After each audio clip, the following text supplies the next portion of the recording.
Ever found yourself feeling out of place in a social setting? You're not alone. Social awkwardness is a common issue that many of us experience. This discomfort can make us feel shy, hesitant, and lacking in confidence, impacting our interactions and relationships in profound ways. Imagine walking into a room full of people, your mind buzzing with thoughts of what to say, how to act, and where to place your hands. You feel like a fish out of water, your heartbeat quickens, and your palms start to sweat.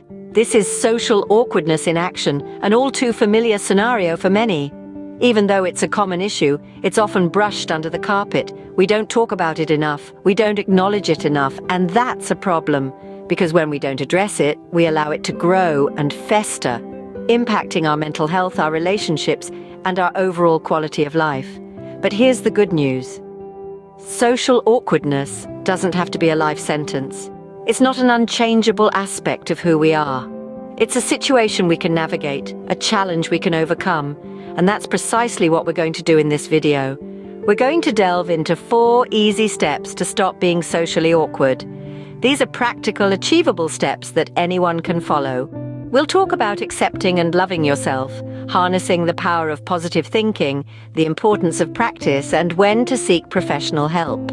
These steps are not magic pills that will transform you overnight, but they are stepping stones, guides that can help you navigate the sometimes choppy waters of social interactions. They're tools that you can use to feel more at ease, more confident, and less awkward in social settings. The journey to overcoming social awkwardness is not a sprint, but a marathon. It's a process of growth, understanding, and self-improvement. And it's a journey worth embarking on because at the end of the day, we all deserve to feel comfortable in our own skin, to feel confident in our interactions, and to fully enjoy the beauty of social connections. Today we are going to tackle this issue head-on. The first step to overcoming social awkwardness is acceptance. Now this might sound like a simple concept, but it's probably one of the most challenging steps to take. Acceptance is about acknowledging who you are, with all your quirks and unique characteristics, and being okay with it. It's about breaking free from the mold society might want to fit you into, and choosing to embrace your true self.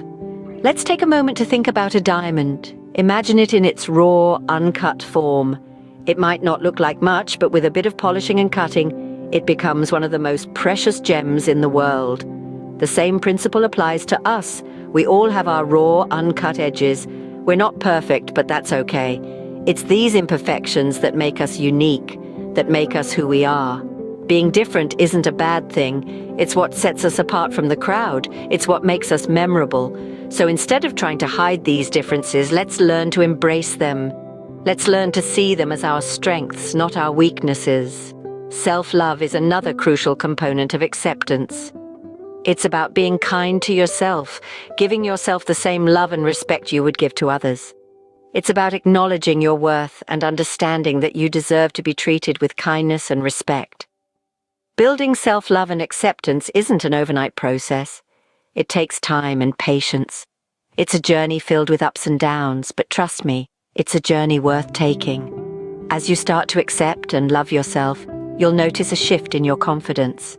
You'll find yourself more comfortable in social situations. You'll start to understand that you don't need to change who you are to fit in. You'll realize that you're perfect just the way you are. Remember, it's okay to be different. Embrace who you are. Next, we move on to the power of positive thinking. Imagine your mind as a garden. The thoughts you choose to nurture are the seeds you plant. If you water the seeds of self-doubt and criticism, they'll grow into thorny bushes of insecurity. But if you choose to water the seeds of positivity and self-belief, they'll bloom into beautiful flowers of confidence. This is the essence of positive thinking. In the context of overcoming social awkwardness, positive thinking plays a pivotal role. It's about shifting your mental focus from your perceived weaknesses to your inherent strengths. Every individual has their unique set of strengths, and it's these strengths that make you who you are. They define your character, your personality, your individuality. Embracing these strengths is the first step towards fostering self-confidence. Let's consider an example. Say you're not the best at small talk and this makes you feel socially awkward. Instead of dwelling on this, focus on your strength. Maybe you're an excellent listener or a thoughtful friend. These are qualities that many people value in social interactions. So instead of criticizing yourself for not being good at small talk, appreciate yourself for being a good listener or a caring friend. Remember, everyone has areas they can improve in, but that doesn't make them less valuable or less worthy. It's your strengths that set you apart, and it's these strengths that you should focus on and harness to overcome feelings of social awkwardness. Positive thinking also involves believing in yourself. It's about knowing that you're enough just as you are, and you don't need to change yourself to fit into any social mold. It's about understanding that you're unique, and that's what makes you special. So start by identifying your strengths, write them down, and remind yourself of them often. Then the next time you're in a social situation and start feeling awkward, remember your strengths. Let them be your shield against self-doubt and your weapon to conquer social awkwardness. Believe in yourself, and others will too. The third step to overcoming social awkwardness is practice. Now that may sound a bit daunting, especially when it's the social situations themselves that are the cause of discomfort. But let's break it down. Think of it like learning to play a musical instrument or mastering a new recipe. At first, the notes may sound off, or the dish might not turn out as expected.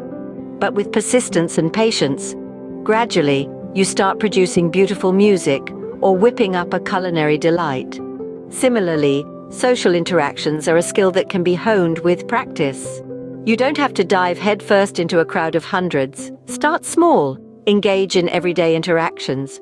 You could strike up a conversation with a barista at your local coffee shop or chat with a neighbor. These small interactions can serve as stepping stones to more complex social settings. As you practice, you'll start to notice patterns in social interactions. You'll pick up on cues, learn how to respond appropriately, and even how to gracefully exit a conversation. This understanding will gradually lessen the anxiety associated with social situations. Don't shy away from making mistakes. They are a part of the learning process. Remember, even the most charismatic people have faced their share of awkward moments. What sets them apart is their ability to learn from these experiences and move forward. Another effective way of practicing is through role plays. You can ask a friend or a family member to enact a social scenario with you. This method can provide a safe space to experiment, make mistakes, and learn without any real-world consequences. To sum it up, the more you put yourself out there, the more comfortable you will become in social settings. Over time, you'll find that conversations flow more naturally, and what once seemed daunting is now a part of your daily life. Keep in mind that progress may be slow, and that's perfectly okay. Every step you take, no matter how small, is a step towards becoming more socially confident. Remember, practice makes perfect. The last step we will discuss is seeking help from professionals. Now, this is a crucial move that often gets overlooked. It's important to understand that there's absolutely no shame in reaching out to those who are trained to help you navigate through your feelings of social awkwardness. Therapists and counselors are equipped with the tools and strategies to help you manage and even overcome these challenges. They can provide insights into why you might feel this way and offer practical techniques to help you feel more comfortable in social situations. This could include cognitive behavioral therapy, mindfulness, or other proven approaches. Remember, these professionals are here to support you, not judge you. Their goal is to help you grow, feel more confident, and ultimately live a happier and more fulfilling life. Don't hesitate to seek help if you need it. You are not alone. Let's quickly recap the steps we've discussed today. Step 1 is all about self-acceptance. Embrace your uniqueness and let it shine. This is the first step towards overcoming social awkwardness. Moving on to step 2, we talked about the power of positive thinking. Instead of constantly criticizing yourself, focus on your strengths and keep faith in your abilities. Step 3 emphasizes the importance of practice. Just like any other skill, social interaction needs practice too. Don't shy away from seeking help from your friends and family to improve your social skills. Lastly, step 4 recommends seeking professional help if social awkwardness is severely affecting your life. A therapist or counselor can provide valuable guidance and strategies to manage and overcome this issue. Remember, overcoming social awkwardness is a journey, not a destination. You've got this.